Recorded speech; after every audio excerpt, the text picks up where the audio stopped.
Chapter 21. Last day. Charlotte and Wilbur were alone. The families had gone to look for Fern. Templeton was asleep. Wilbur lay resting after the excitement and strain of the ceremony. His medal still hung from his neck. By looking out of the corner of his eye, he could see it. "Charlotte," said Wilbur after a while, "why are you so quiet?" "I like to sit still," she said. "I've always been rather quiet." "Yes, but you seem especially so today. Do you feel all right?" "A little tired, perhaps, but I feel peaceful. Your success in the ring this morning was, to a small degree, my success. Your future is assured. You will live secure and safe, Wilbur. Nothing can harm you now. These autumn days will shorten and grow cold. The leaves will shake loose from the trees and fall. Christmas will come, then the snows of winter. You will live to enjoy the beauty of the frozen world. For you mean a great deal to Zuckerman, and he will not harm you, ever. Winter will pass, the days will lengthen, the ice will melt in the pasture pond, the song sparrow will return and sing, the frogs will awaken, the warm wind will blow again. All these sights and sounds and smells will be yours to enjoy, Wilbur, this lovely world, these precious days." Charlotte stopped. A moment later a tear came to Wilbur's eye.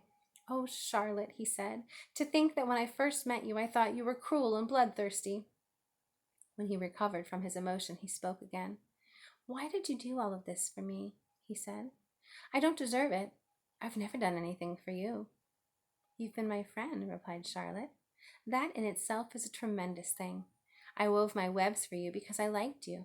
After all, what's a life anyway? We're born, we live a while, we die. A spider's life can't help being something of a mess with all this trapping and eating flies.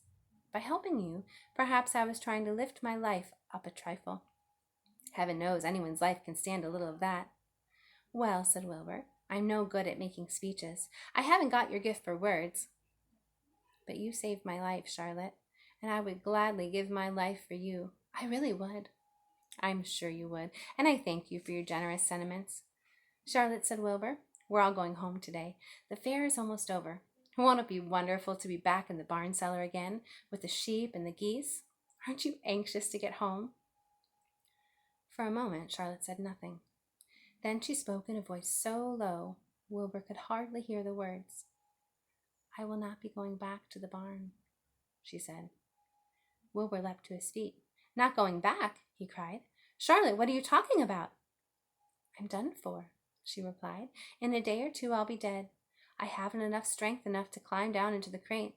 I doubt I have enough silk to my spinnerets to lower me to the ground." Hearing this, Wilbur threw himself down in agony, pain, and sorrow. Great sobs racked his body. He heaved and grunted with desolation. "Charlotte," he moaned, "Charlotte, my true friend." "Come now, let's not make a scene," said the spider. "Be quiet, Wilbur. Stop thrashing about." "But I can't stand it," shouted Wilbur. "I won't leave you here to die alone. If you're going to stay here, I shall too." "Don't be ridiculous," said Charlotte. "You can't stay here.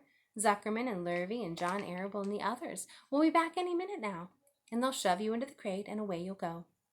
Besides, it wouldn't make any sense for you to stay. There would be no one to feed you. The fairgrounds will be empty and deserted soon." Wilbur was in a panic. He raced around and around his pen. Suddenly he had an idea. He thought of the egg sack and the 514 little spiders that would hatch in the spring. If Charlotte herself was unable to go back to the barn, at least he might take her children along. Wilbur rushed to the front of his pen. He put his feet up to the top board and gazed around. In the distance he saw the Arables and the Zuckermans approaching. He knew he would have to act quickly. "Where's Templeton?" he demanded. "He's in the corner, under the straw, asleep," said Charlotte. Wilbur rushed over, pushed his strong snout under the rat, and tossed him into the air.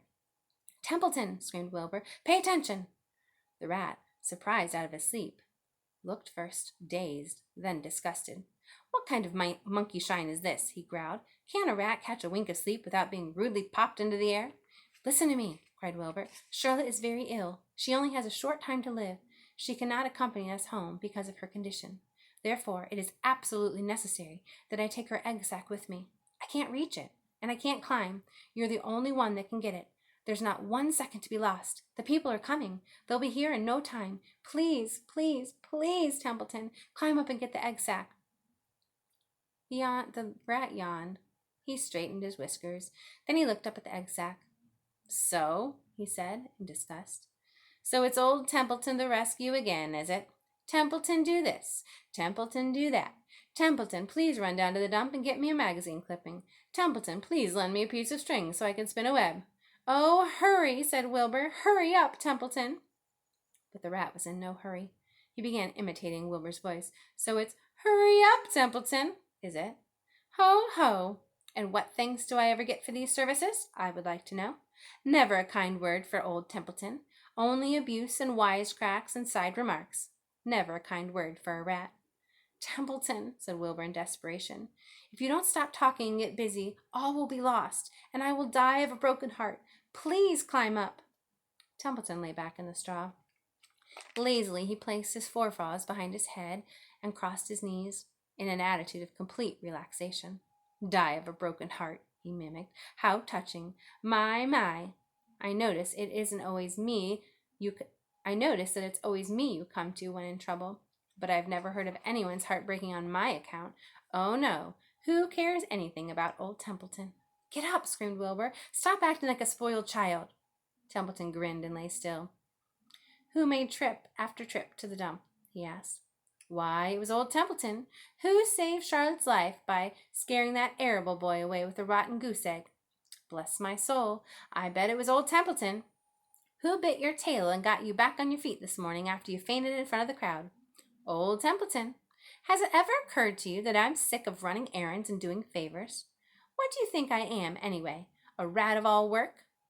Wilbur was desperate. The people were coming. The rat was failing him. Suddenly he remembered Templeton's fondness for food. Templeton, he said, I will make you a solemn promise. Get Charlotte's egg sack for me, and from now on I will let you eat first when Lurvy slops me.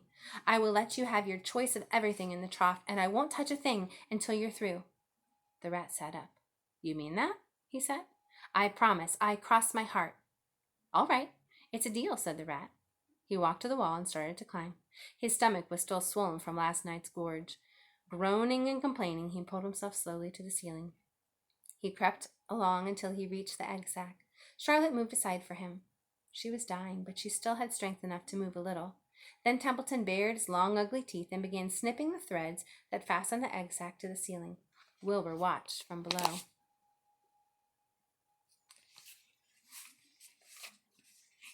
Use extreme care, he said. I don't want a single one of those eggs harmed.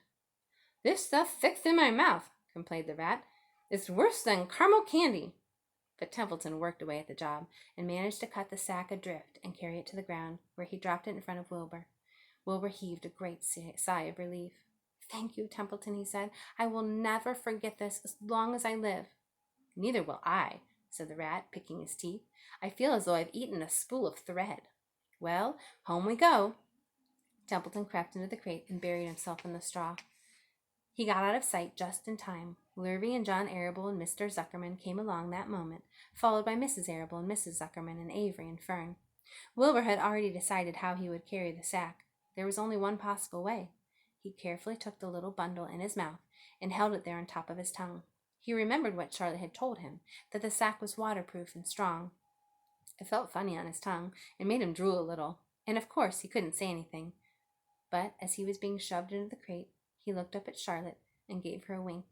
She knew he was saying goodbye in the only way he could, and she knew her children were safe. Goodbye, she whispered. Then she summoned all her strength and waved one of her front legs at him. She never moved again. Next day, as the Ferris wheel was being taken apart, and the race horses were being loaded into vans, and the entertainers were packing up their belongings and driving away in their trailers, Charlotte died. The fairgrounds were soon deserted. The sheds and buildings were empty and forlorn. The infield was littered with bottles and trash. Nobody of the hundreds of people they had visited the fair knew that a gray spider had played the most important part of all. No one was with her when she died.